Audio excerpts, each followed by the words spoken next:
Hey, I'm Sara Snow with another episode of Refreshed. Now here at Refreshed, I'm on a mission to show you that making good food does not have to be difficult or time consuming. So I promise to show you this recipe in under 3 minutes. It's gonna be hard for me because I like to talk.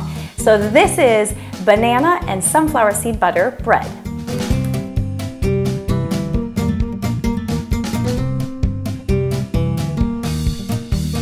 To start off with, I am going to whisk together 2 eggs, half a cup of brown sugar.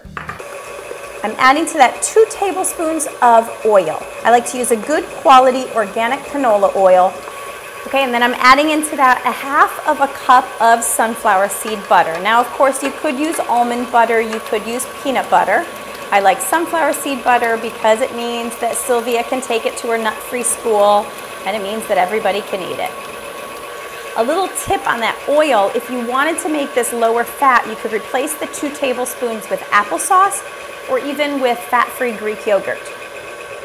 That's looking great. Now 2 very ripe mashed bananas are going in.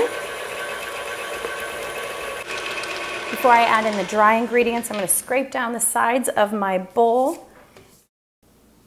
Now all I have left to do is to add in my dry ingredients and my milk. 3/4 of a cup of milk, which I'm going to add alternating with my dry ingredients, which I already have pre-measured here.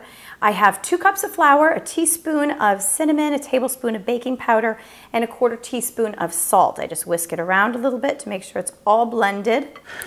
Pour in a little bit of that at the beginning, and then we add in the milk.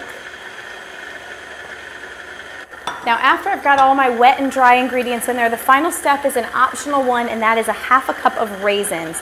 I like the raisins. I think it gives it a nice texture. It also looks really pretty once the bread is baked. And that's it. Super, super quick, super, super easy. Now this I'm going to pour into 3 mini loaf pans. This recipe will, however, also make 1 full loaf of bread or 12 muffins.